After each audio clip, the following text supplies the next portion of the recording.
88,000 सौनकादि ऋषि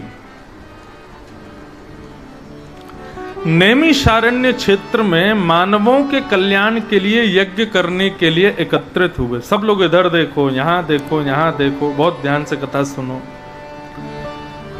एक दूसरे से वार्तालाप आदि ये सब 7 बजे के बाद करनी है। अभी केवल हमको बैठ करके सुनो ध्यान से। 88,000 सौनकादि ऋषि हुए और ये 88,000 सौनकादि ऋषि नैमिषारण्य क्षेत्र में बैठकर के मानवों के कल्याण के लिए यज्ञ कर रहे थे। क्यों? इनको पता चल गया था कि भाई कलयुग में मानवों की स्थिति बड़ी बुरी होने वाली है, तो क्या करें हम। तब इनके गुरुजनों ने बताया, बोले कलयुग के मानवों के नाम से संकल्प लेकर के तुम नैमिषारण्य में यज्ञ करो।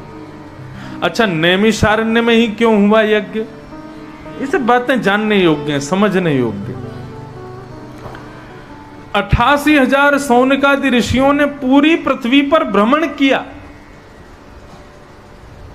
यज्ञ करने के लिए अच्छा स्थान ढूंढने लगे।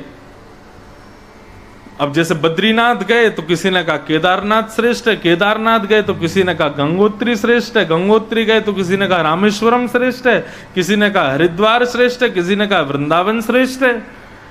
सब लोग अलग अलग श्रेष्ठताएं बताने लगे। सौनकादि ऋषि बोले कोई एक प्रमाण मिल जाए कि ये भूमि श्रेष्ठ है तो वहां यज्ञ करें। तो सौनकादि ऋषियों ने कहा, बोले एक ही व्यक्ति बता सकता है कि पृथ्वी में सर्वश्रेष्ठ स्थान कौन सा है। कौन?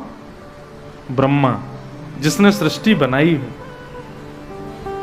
सौनकादि ऋषियों ने ब्रह्मा जी को प्रकट किया और ब्रह्मा जी से कहा कि महाराज, इस पृथ्वी पर यज्ञ करने योग्य सर्वश्रेष्ठ स्थान आपने कौन सा बनाया, यज्ञ के लिए सर्व पवित्र स्थान आपने कौन सा बनाया, वो हमको बताओ।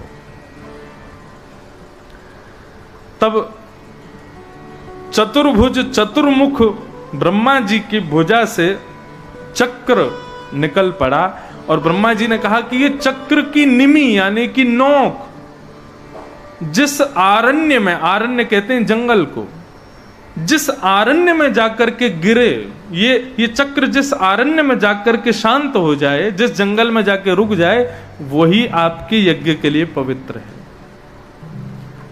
और ब्रह्मा जी का वो चक्र भ्रमण करता हुआ आकाश में एक आरण्य में जाकर के गिरा, एक जंगल में गिरा, जिसका नाम पड़ा नैमिषारण्य।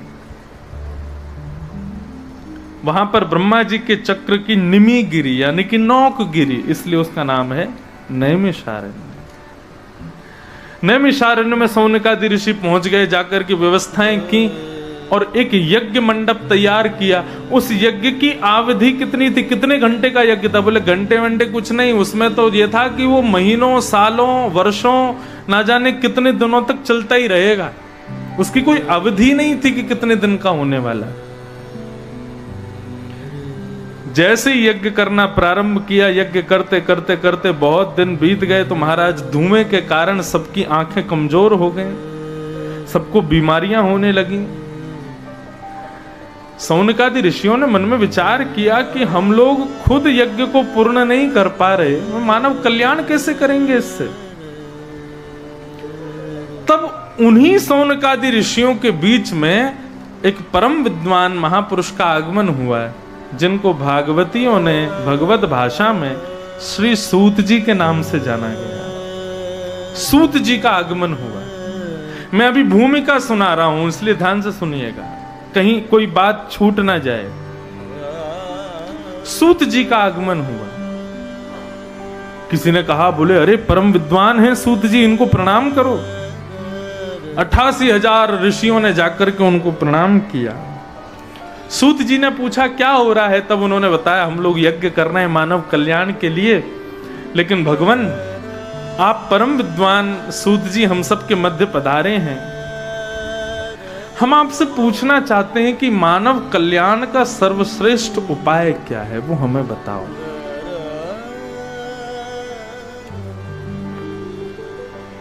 कि श्रेयसा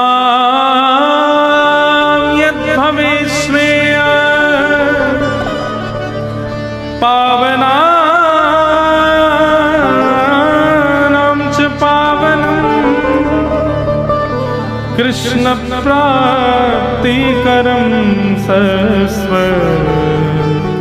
साधनम तद्वदाधुना। इस कलिकाल में मानव कल्याण, अब देखो यहां पर एक मेरी बात सुनिएगा बहुत ध्यान से। आज के युग में यदि आप व्यक्ति से पूछो कि मानव कल्याण के अर्थ करो, मानव कल्याण का मतलब क्या होता है, तो आदमी का क्या उत्तर होगा पता है? करोड़पति हो जाना, बढ़िया 2-4 गाड़ियां होना, बढ़िया शहर में 3 मंजिला बिल्डिंग बना लेना, घर बना लेना, सुंदर पत्नी से विवाह कर लेना, सुंदर सुयोग्य पुत्र पुत्री आदि होना। वो इसको मानव कल्याण समझता है। वो सोचता है कि इतना हो जाए, इसी में मेरा कल्याण हो जाएगा बस। मतलब सारी वो ख्वाहिशें हैं हम लोगों की, जो ख्वाहिशें एक जानवर की भी होती हैं। जानवर को क्या चाहिए? मुझे दिन में एक बार भोजन मिल जाए, मेरी पत्नी मेरे साथ रहे, मेरे बच्चे मेरे पास रहें, रात्रि को चैन से हम सो जाया करें, सुबह उठ के फिर भोजन ढूंढ के खा लिया करें, पत्नी प्रसन्न रहे, बच्चे खुश रहें, रात को फिर सो जाएं। यही सारी ख्वाहिशें हम मानवों की भी। तो हम में और जानवरों में अंतर कहां रह गया?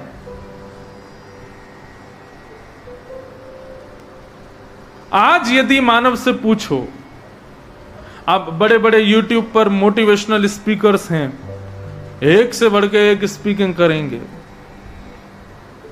जीवन में उपलब्धि प्राप्त करने के लिए ये करो, ये करो, ये करो, ऐसे रहो, ये करो। मतलब क्या है? केवल एक श्रेष्ठ व्यक्ति बन जाना, बहुत धनवान बन जाना, सर्वगुण संपन्न हो जाना ही मानव का कल्याण मात्र है। हमारी धार्मिक भाषा में उसको कल्याणकारी नहीं कहते, उसको कल्याण युक्त नहीं कहते। शरीरम स्वरूपम तथा वा कलत्वम रथश्चारु रुचिरम धनम मेरु तुल्यम मनश्रेण लग्नम कृष्ण पादारविंदम ततः किम ततः किम ततः किम ततः किम। सुंदर शरीर है, सुंदर स्वरूप है, सुंदर पत्नी है, मेरु पर्वत के समान धन है, बहुत सारी घर गाड़ियां हैं, लेकिन इन सब के होने के बाद भी मनश्रेण लग्नम कृष्ण पादारविंदम, मन यदि कृष्ण पादारविंदों में नहीं लगा है तो शरीर, स्वरूप, धन, वैभव, पत्नी सब व्यर्थ है। आप एक बात बहुत ध्यान से सुनिएगा, इधर देखो सब लोग, देखो हम ना इतना बढ़िया मंच बनवाया है और बढ़िया साफ सुथरे सुंदर नीट एंड क्लीन बन के हम भी बैठे हैं, ताकि इसलिए आप लोग हमको देखो, कथा सुनो, इसलिए ध्यान भटकाओ नहीं, बार बार बहुत ध्यान से सुनो। आज का मानव जिसको कल्याण कहता है, धन होना, पत्नी होना, बच्चे होना, घर होना, व्यापार होना, बहुत पैसा होना, बहुत सारी गाड़ियां होना, अगर इसको कल्याण कहते हो तो ये सब कुछ रावण के पास था। धन भी था, सोने की लंका नगरी थी उसकी। ऐसा नहीं है कि रावण का छोटा सा महल था, बाकी की नगरी में लोग रहते थे। रावण का पूरी नगरी थी, उस नगरी पे रेंट पे लोग रहते थे, उसका तो पूरी लंका ही उसकी थी। शरीर, महाराज शरीर ऐसा था कि जब रावण चलता था तो बड़े बड़े मल्ल, बड़े बड़े योद्धा, बड़े बड़े पराक्रमी छुप करके बैठ जाते थे, रावण आ रहा है। हमारे पूज्य नाना जी, मेरे पूज्य नाना जी पंडित श्री कृष्णलाल शास्त्री, जिन्होंने भागवत और रामायण आदि के बचपन से मुझे कई कथाएं सुनाई, वे एक जगह वर्णन भी कर रहे थे, बोले रावण ऐसा नहीं था जैसा आजकल सीरियलों में दिखाते हैं, मोटा ताजा बुरा सा, नहीं, बहुत स्वरूपवान भी था। रावण का स्वरूप भी अच्छा था। मंदोदरी, उसकी पत्नी भी सुंदर थी। हनुमान जी जब सीता जी का पता लगाने के लिए गए तो एक बार को मंदोदरी को देख करके हनुमान जी रुक गए, कहीं ये सीता जी तो नहीं। सुंदर तो थी लेकिन उसके आव भाव नैनों के चाल से हनुमान जी समझ गए कि ये हमारी किशोरी जी नहीं हो सकती, मेरी मां नहीं हो सकती। सुंदर थी। रावण के पास धन था, रावण के पास सुंदर पत्नी थी, उसका सुंदर शरीर था, स्वरूप था। उसके बच्चे एक से बढ़कर के एक।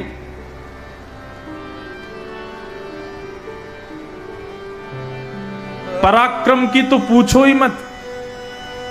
नारद जी वर्णन करते हैं, जब रावण का समय आया था तो नारद जी कहते हैं, मैं अपनी वीणा पे नारायण नारायण नहीं कहता था, रावण रावण कहता था। कुबेर, धन संपत्ति के स्वामी, ये रावण के आंगन में, रावण के गली चौबारों में कभी कभी मटका भरते हुए दिखाई दे जाते थे। इंद्र रोज प्रारंभ में रावण के उठने से पहले वर्षा करके पूरी नगरी को साफ करता था। सूर्य यदि ज्यादा उग्र हो जाते थे, रावण टेढ़ी नजर से देखता था तो सूर्य बादलों की ओट में छुप जाते थे कि कहीं रावण को कष्ट ना हो जाए। अरे कहां तक कहें, रावण का इतना पराक्रम था कि अमावस्या के दिन यदि उसको चंद्रमा देखना है तो अमावस्या को चंद्रमा प्रकट होएगा। यह रावण का पराक्रम था।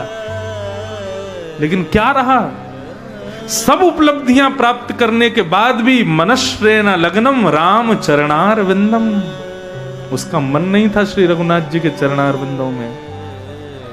नगरी क्षण भर में जल गई, पराक्रम क्षण भर में नष्ट। हम तो एक बुद्धि वाले, उसके 10 बुद्धियां थी, सब खत्म। हम जिसको उपलब्धि बोलते हैं, हम आज के जमाने में जिसको सक्सेस बोलते हैं, वो सब रावण के पास था। लेकिन उसके पास में राम जी के चरणों की भक्ति नहीं थी, श्री ठाकुर जी के चरणार बिंदों में प्रेम नहीं था। इसलिए मनश्रेण लग्नम कृष्ण पादार बिंदम, ये सब कुछ व्यर्थ है उसके बिना। हमारी आध्यात्मिक भाषा कहती है सब कुछ सुसंपन्न होना ये श्रेष्ठता नहीं है, लेकिन कुछ ना होते हुए भी राम के चरणों में, कृष्ण के चरणों में प्रेम होना, वो सबसे बड़ा धनवान है, वो सबसे बड़ा संपन्न है। भागवत में मथुरा के राजा कंस को राक्षस बताया और छोटी सी झोपड़ी में रहने वाले दीनहीन से सुदामा जी को परम संपन्न बताया। कंस को, जो कि बहुत संपन्न था, वो ठाकुर जी का शत्रु बताया और सुदामा को भगवान का मित्र बताया। आज ही डिसाइड कर लेना कि जीवन में उपलब्धि का नाम क्या है। हम किस लिए कथा सुन रहे हैं, हम किस लिए इतनी भागदौड़ कर रहे हैं। सुबह के जाते हैं घर से महाराज, निकल करके पूरे दिन लगे रहते हैं और फिर रात्रि में आते हैं किस चीज की प्राप्ति के लिए। वास्तव में हम लोगों के चेहरे पर प्रसन्नताएं खत्म हो गई हैं, नष्ट हो गई हैं। क्यों? क्योंकि हमारा उद्देश्य ही अभी तक क्लियर नहीं है कि हम संसार में आए क्यों हैं। आप परम प्रसन्न हो जाओगे, आप परम सुखी हो जाओगे जिस दिन आप अपने उद्देश्य को पहचान लोगे कि हमारा उद्देश्य क्या है सृष्टि में आने का। भगवान ने केवल ऐसे ही भेज दिया मुझे, इतने खाली नहीं बैठे भगवान कि किसी को यूं ही जन्म दे देते हैं। व्यक्ति उद्देश्य पहचान नहीं पाता और अपने जीवन को व्यर्थ गवा देता है। इसलिए भगवान का लाख लाख शुक्रिया करो कि ये कथा की, भागवत की यहां पर चर्चा हो रही है, ताकि इन 7-8 दिनों में हम कथा भागवत सुन के अपने उद्देश्य को, अपने विजन को क्लियर कर सकें कि हम क्यों आए हैं पृथ्वी पर।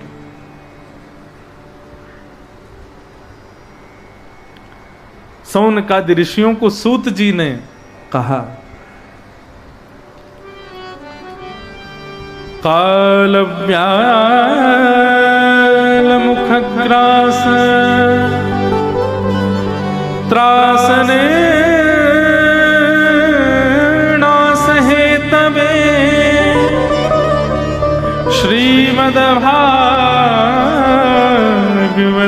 शास्त्रम् कलौकीरेण भाषितम्।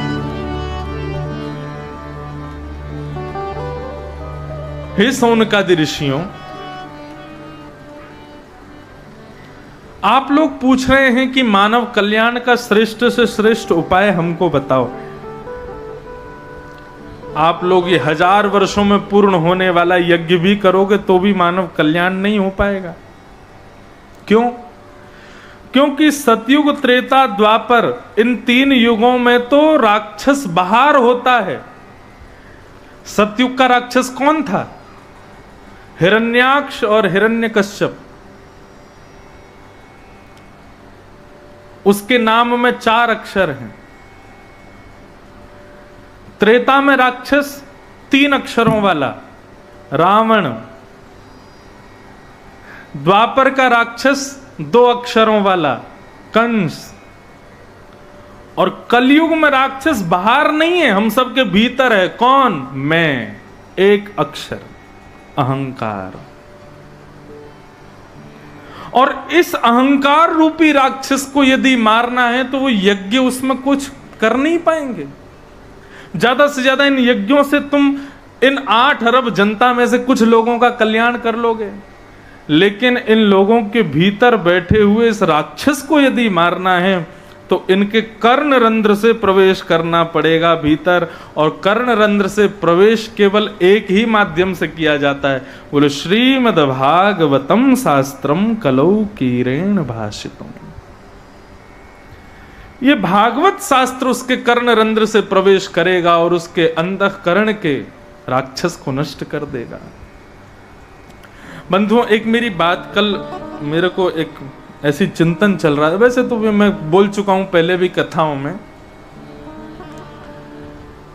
कलयुग में भगवान का अवतार किस नाम से होगा? भगवान का जो 24वां अवतार है उसका नाम क्या है? क्या नाम है? कल्कि अवतार। सुना है ना नाम? लोग बोलते हैं कि कलयुग के अंत में, कलयुग जब समाप्त होने वाला होगा तब भगवान कल्कि अवतार धारण करके आएंगे। कल्कि अवतार के बारे में भागवत में भी वर्णन है। विष्णु शर्मा नाम के व्यक्ति होंगे दक्षिण भारत में, उनके यहाँ पर भगवान गौर वर्ण के रूप धारण करके आएंगे। ऐसा ऐसा पूरा लिखा है भागवत में। भगवान कल्कि बन के आएंगे, लेकिन इस कलयुग में राक्षस कौन है? सतयुग, त्रेता, द्वापर में तो राक्षस आए थे और वो कथा भी बड़ी प्रसिद्ध है कि जय विजय ही राक्षस बनकर के आते थे, भगवान उनके संहार के लिए आए। लेकिन कलयुग में भी तो कोई राक्षस होगा, और राक्षस कौन है?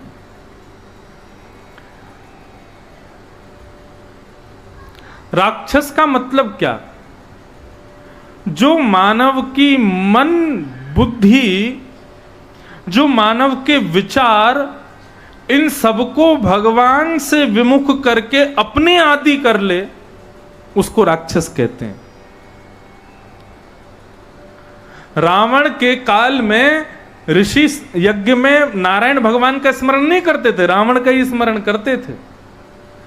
रावण के काल में बड़े बड़े जपी तपी ध्यानी हिमालय पर जाते थे तो उनको रावण का ही आश्रय लेना पड़ता था, उसी का ही नाम जप करना पड़ता था। प्रतिबंध लगा दिया था रावण ने, भगवान का नाम कोई नहीं बोलेगा। यही काम किया था हिरण्यकश्यप ने, और यही काम किया कंस ने। आज इस काम को कौन कर रहा है? कलयुग का राक्षस ये है। और इसी को मारने के लिए भगवान आएंगे, इसी को पूर्ण रूपेण ध्वस्त करने के लिए भगवान आएंगे। आज एक बार को, अब तो मेला वेला होते नहीं, लेकिन किसी की मां खो जाए, किसी के पिताजी खो जाएं, किसी का कोई खो जाए तो दुख 1-2 दिन होगा, लेकिन किसी का फोन खो जाए हैं?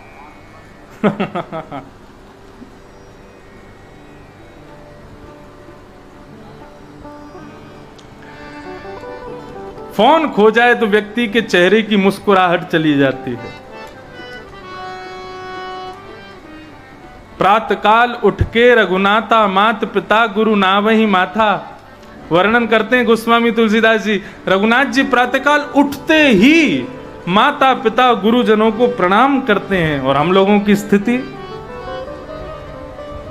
प्रातःकाल उठ के हम सब भ्राता मोबाइल को नवाते हैं अपना माथा, अपने बिस्तर पर, अपने चार्जिंग पॉइंट पर, अपने तकिया के नीचे ढूंढते हैं कहां गया मेरा प्राणेश। ये प्राणेश ही तो है हम सबका। हमारी मन बुद्धि सब इसी के आदी हो चुके हैं। किसी व्यक्ति का फोन खो जाए तो वो कहता मैं आधा मर गया, मेरा पूरा कांटेक्ट उसमें, मेरे सारे परिवार के लोगों के नंबर उसमें, मेरा इतने सारे डॉक्यूमेंट उसमें। आजकल कई लोग अपने लाइसेंस वगैरह सबकी फोटो खींच खींच के रख लेते हैं, बोले खो जाएगा तो कोई बात नहीं, इसमें तो है, आधार कार्ड भी इसी में ही है, हमारा पूरा जीवन परिचय इसमें। किसी का फोन खो जाए तो वो कहेगा कि मेरी कोई आईडी नहीं बची, मेरा कोई किसी प्रकार की नागरिकता ही नहीं है मुझ पर। क्यों? नागरिकता भी उसी में ही थी, वो खो गया। हम कितने आदी हो चुके हैं इसके।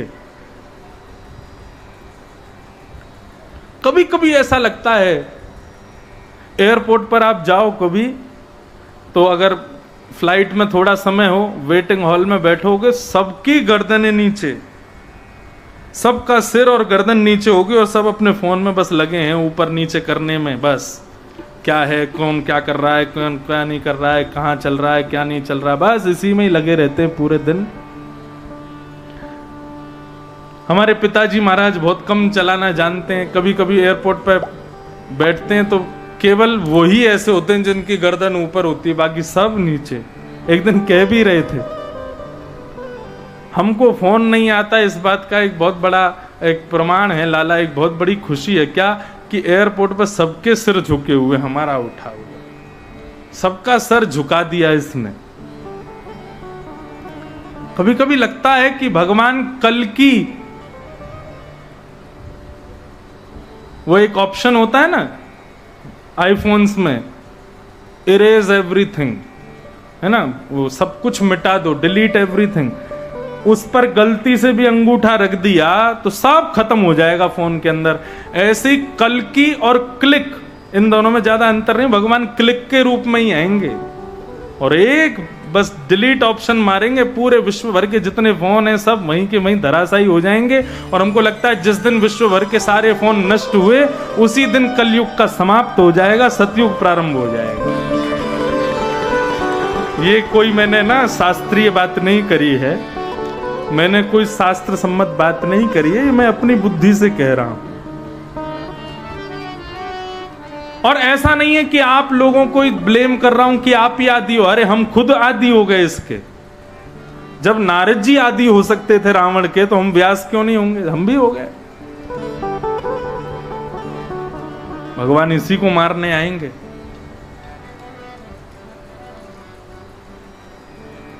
तो श्रीमद् भागवतम शास्त्रम, इसीलिए मैंने पहले ही दिन यहां कहा था, आज भी सबसे कहा, फोन वोन सब चलाना 7 बजे के बाद एक बार करके देखो। बहुत सालों बाद शायद आप लोग ऐसा कर रहे होंगे, 4 घंटे फोन ही नहीं है हाथ में, 4 घंटे फोन ही नहीं है जेब में, है भी तो स्विच ऑफ रखा है।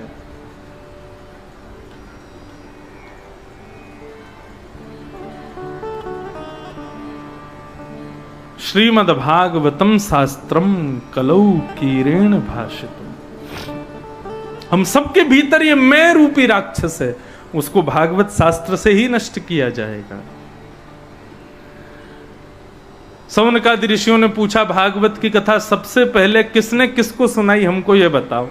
तो कहा कि महाराज ये भागवत की कथा सबसे पहले सनक सनंदन सनातन सनत कुमार, ये भगवान के प्रथम अवतार हैं, याद कर लेना, भगवान के प्रथम अवतार सनक सनंदन सनातन सनत कुमार, ये 4 भाई हैं। छोटे से इनका स्वरूप 5 वर्षीय रहते हैं, ये भगवान के प्रथम अवतार।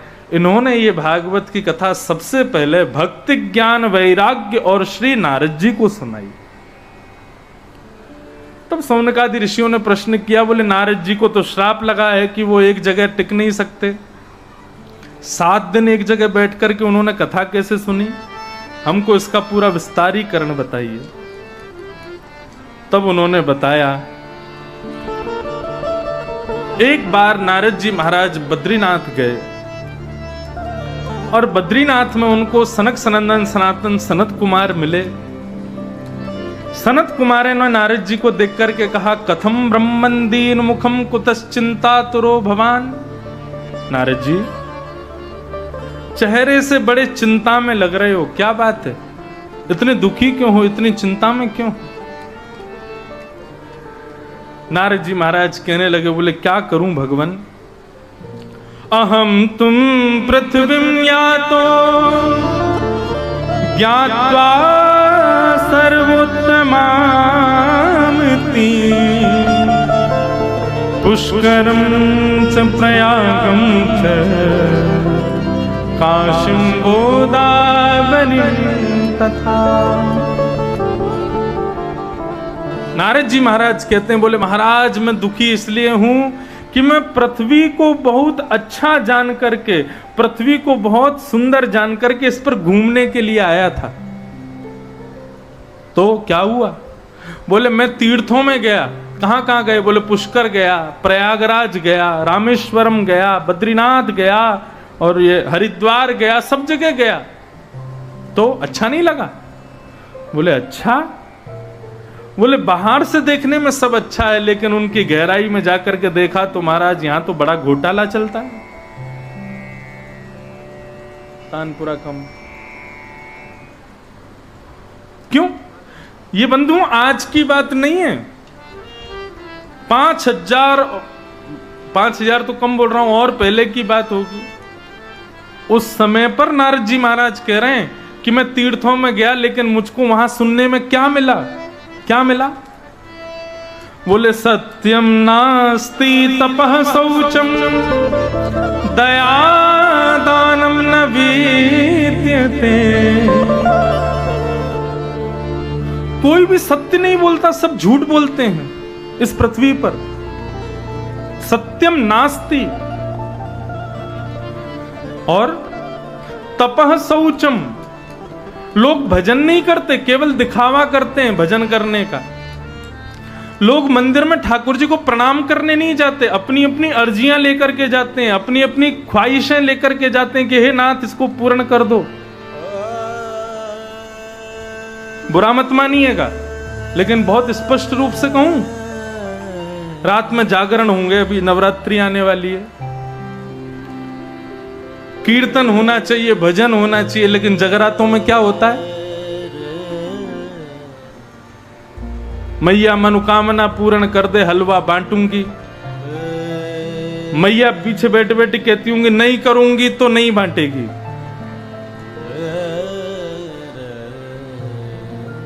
बरबरी के अवतार स्वरूप श्री खाटू श्याम, उनके सन्मुख कीर्तनकार बड़े अच्छे अच्छे धुनों में भजन गाते हैं, लेकिन कभी कभी ऐसे ऐसे भाव गाते हैं सुनकर के लगता है कि खाटू श्याम भगवान बैठ करके बड़े निराश हो रहे होंगे। बताओ क्या गा रहे हैं?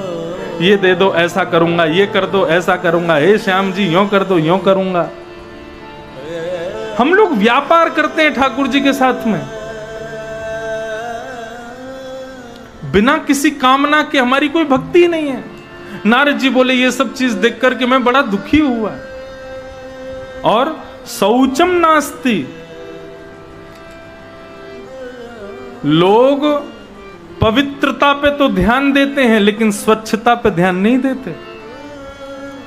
हमारे भारत में और विदेशों में अंतर क्या है?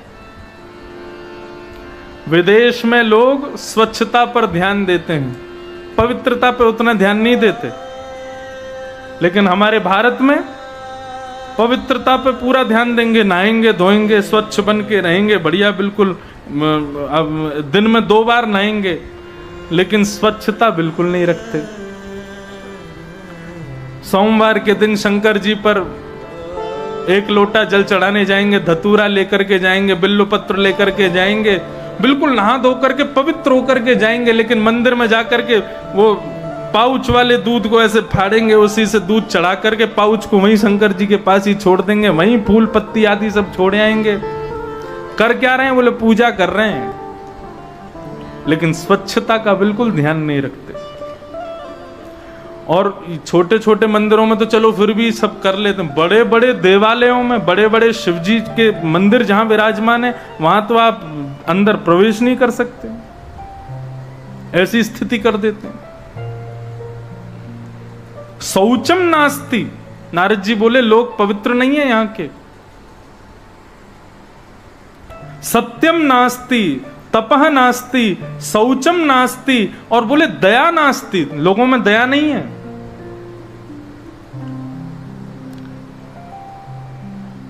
सर्दियों के समय में हमारे दिल्ली क्षेत्र पास पड़ता है, वहां रात्रि में कई लोग कंबल बांटने के लिए निकलते हैं, कंबल देने के लिए जाते हैं, और दूसरे दिन फिर क्या करते हैं, कंबल बांट करके फोटो खिंचवा के दूसरे दिन अखबार में छपवा देते हैं, बोले रात में हमने इतने कंबल बांटे। अभी कोरोना काल आया था, कई लोग घरों में वो राशन वाशन देने जाते थे, राशन दे रहे हैं लेकिन उसका फोटो खिंचवाएंगे, फिर फोटो खिंचवा के सब जगह दिखना चाहिए, अरे तुमने चौराहे पे होर्डिंग लगाया उसमें हमारा मुंह तो दिख ही नहीं रहा है, हमने कल इतना दान किया लोगों को पता ही नहीं चला। ये दया दान नहीं है कि सब जगह हम लोग ढिंडोरा पीटे कि हमने इतना किया, इतना दिया, ये कर रहे हैं, वो कर रहे हैं, ये सब नहीं। हमारे भक्तिपथ सेवा संस्थान की गौशाला चलती है वृंदावन में, लेकिन आप कभी भी हमारी किसी कथा में नहीं सुन सकते कि उस गौशाला के लिए 1 रुपया भी मांगते हो या उसके लिए कहीं से कोई प्रचार होता हो। ऐसा नहीं है कि मैं किसी मंच का विरोध कर रहा हूं कि वहां पर गौशालाओं के लिए दान देना ही चाहिए, आजकल गौ माता सबसे ज्यादा कष्ट में है, लेकिन हम अपनी और पिताजी की बात कहते हैं। हमारी भागवत पीठ से कभी भी नहीं कहा जाता, हमने अलग तरीका अपनाया है कि हमको जो प्राप्त होता है दक्षिणा स्वरूप में, उसमें से गौ माता का हम लोग निर्वहन करते हैं। लेकिन इसको सब जगह बताना कि हमने ऐसा किया, ये किया, वो किया, ये दयादान का स्वरूप नहीं है। दया नास्ति, दानम नास्ति, ऐसे हैं लोग। और मंदा सुमंद मतयो मंद भाग्या विपद्रुता, मंद बुद्धि हैं, नारद जी महाराज कह रहे हैं। शालको बुद्धिदायक, यहां पर इतनी सारी बातें लिखी हैं कि यदि मैंने सब पढ़ दी ना तो बस फिर ये लगेगा महाराज जी आपने आज बहुत बहुत डांटा हम लोगों को। मैंने कहा मैं डांट नहीं रहा हूं, मैं बता रहा हूं कलयुग की सच्चाई क्या है। यहां पर लिखा है बड़ा भाई बगल में खड़ा है, वो कहे ऐसा करो, उसकी बात नहीं मानेंगे, लेकिन शालको बुद्धिदायक, पत्नी का भैया कहते कि जीजा जी ऐसा कर दो तो उसकी बात तुरंत मान जाएंगे, साले की बात तुरंत मानते हैं। और कन्या विक्रयणो लोभात, आहा ये बात भी बहुत सुनने योग्य। विवाह नहीं होता है यहां पर, कन्या विक्रय होता है। कन्या विक्रय मतलब बेटी को एक प्रकार से उसका विक्रय किया जा रहा है शादी के नाम पर। बेटा पढ़ाई इसलिए नहीं कर रहा कि मैं जीवन में बहुत उपलब्धि प्राप्त करूं, वो इसलिए पढ़ाई कर रहा, अरे सीए बन जा, डॉक्टर बन जा, इंजीनियर बन जा। क्यों? अरे दहेज अच्छा तो भी मिलेगा फिर। और बेटे को फिर जब उसका नाम जाता है ना कि ये उसका बायोडाटा है, तो उसमें बोलते हैं कि अच्छा क्या करता है बेटा, बोले इंजीनियर है, चार्टेड अकाउंटेंट है, डॉक्टर है, साइंटिस्ट है, अमेरिका में पढ़ करके आया है। बोले अच्छा, तो फिर हम तो इतनी राशि सोच के रखे हैं कि इतने में पूरा, अरे हमारा बेटा इंजीनियर बन के आया है, अमेरिका से पढ़ गया, इतनी सस्ती शादी, उससे काम नहीं चले। तुमने इंजीनियर इसलिए बनाया था कि महंगी शादी हो उसकी। कन्या विक्रय लोभात, ये आज की परिस्थिति भागवत में 5000 साल पहले वेद व्यास जी ने लिख दी कि ऐसी स्थिति होगी लोगों की। दो पारिवारिक संबंध नहीं होते, विक्रय होता है। हमारी बेटी इतने धन लेकर के आएगी तो उसको वो परिवार, फलाना परिवार पास आउट करेगा, फिर उससे शादी होगी, ये विक्रय तो हुआ। बहुत सारी बातें लिखी हैं। बोले कि महाराज, नारद जी कहते हैं कि बोले मैंने पूछा ये इतने सारे बच्चे किसके हैं? बोले किसी ने कहा ब्रह्मचारी जी के। नाम ब्रह्मचारी और हैं क्या बच्चे? इतना शोर शराबा कहां से आ रहा है? बोले मौनी बाबा के आश्रम से। इतने बड़े बड़े महल किसके खड़े हैं? बोले त्यागी जी के। नाम है त्यागी, बना रखे महल, नाम है मौनी बाबा, लेकिन मचा रहे हैं क्या शोर। हैं ब्रह्मचारी लेकिन खूब सारे बालक। बिल्कुल विचित्र है ये कलयुग की सृष्टि। इन सब को देख करके नारद जी के सिर में दर्द होने लगा। नारद जी भ्रमण करते करते बद्रीनाथ पहुंचे। वहां उनको सनत कुमार मिले।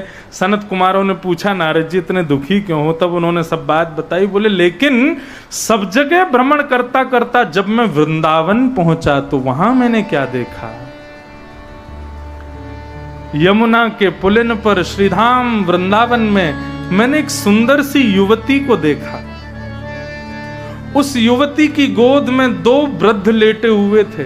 मुझे थोड़ा आश्चर्य लगा, भाई किसी युवा कन्या की गोद में वृद्ध क्यों लेटे हैं? मैंने पूछा, हे देवी तुम कौन हो और तुम्हारी गोद में ये 2 वृद्ध क्यों लेटे हैं?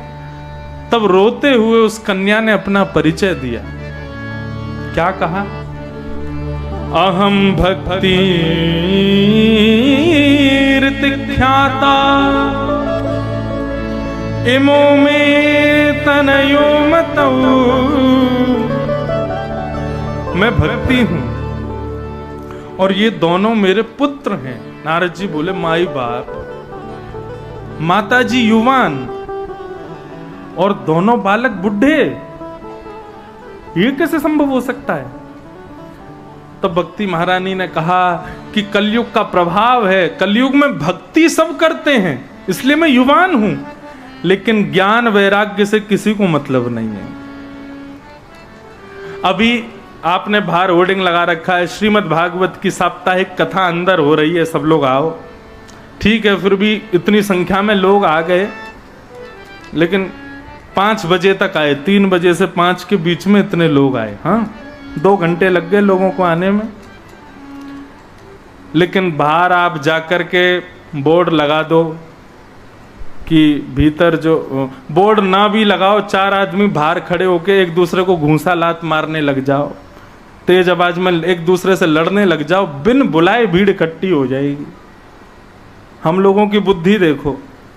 सत्संग हो रहा है, अच्छी बातें बताई जाएंगी, प्रसाद भी मिलेगा बाद में, सुंदर संगीत की सुर लहरियों में सुंदर भजन कीर्तन गाए जाएंगे। तो यहाँ के लिए लोगों को फोन करना पड़ता है, कार्ड लिखने पड़ते हैं, होर्डिंग लगाने पड़ते हैं, इतने निमंत्रण देने पड़ते हैं। तब भी आदमी कहता है अच्छा 7 दिन में एक दिन आऊंगा, जरूर मन बनाऊंगा, आने के लिए कुछ ना कुछ तो निकालूंगा तरीका। लेकिन गाड़ी चलाते रोड पर दिख जाए 2 लोग लड़ रहे हैं, एक दूसरे को उठा उठा के फेंक रहे हैं, तो गाड़ी साइड में कर देते हैं, उतर के बाहर आ जाते हैं देखने के लिए कैसी लड़ाई चल रही है। हम लोगों की बुद्धि ऐसी। तो लोगों में भक्ति तो है, लेकिन उनको कहो कि भाई हम कथा करा रहे हैं, ज्ञान मिलेगा, आना, नहीं आएंगे। ज्ञान से मतलब नहीं है। वैराग्य की तो पूछो ही ना।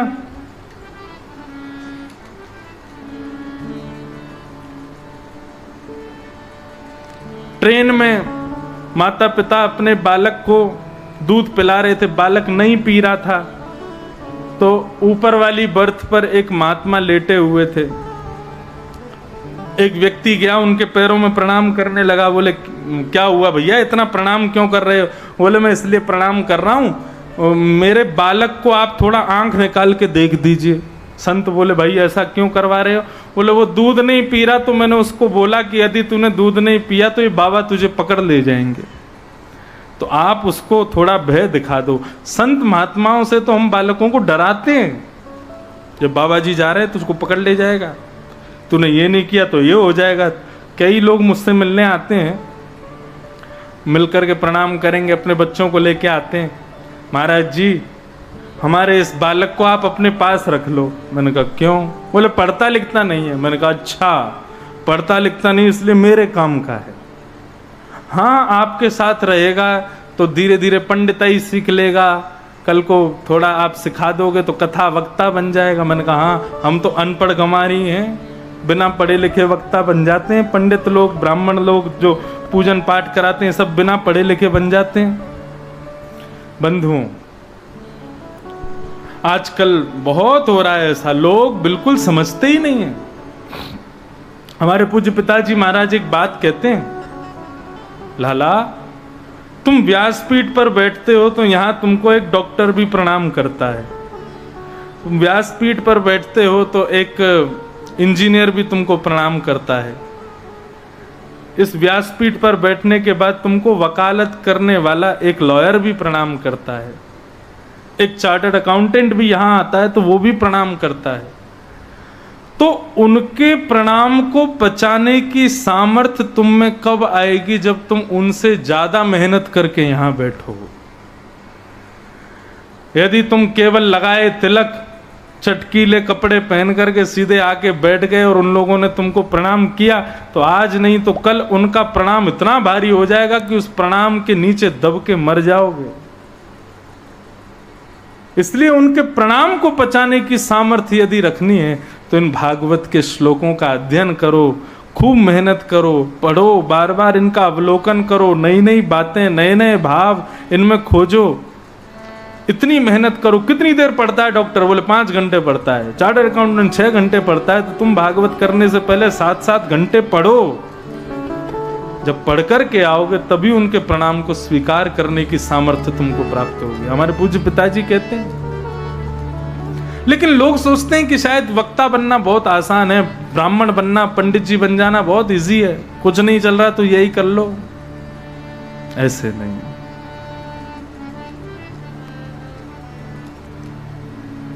ये वेशभूषा, ये तिलक, ये व्यासपीठ जितना प्रणाम करवाती है उतनी जल्दी नीचे गिराती भी है, यदि इसके योग्य नहीं बने तो।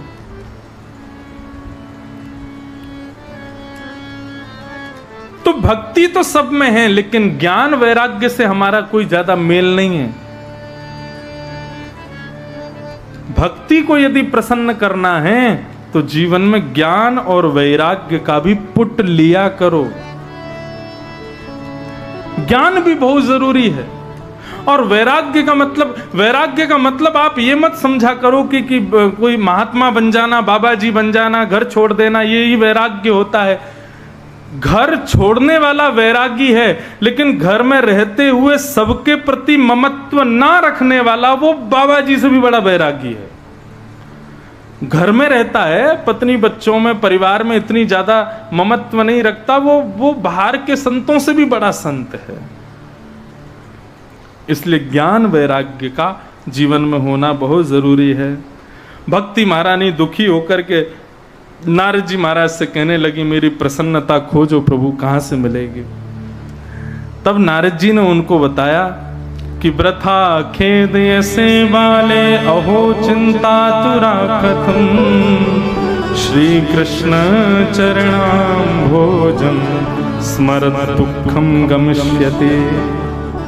हे भक्ति महारानी, तुम इतना दुखी क्यों होती हो? भगवान कृष्ण का स्मरण करो, उनके चरणों का स्मरण करो, सब दुख अपने आप दूर हो जाएंगे।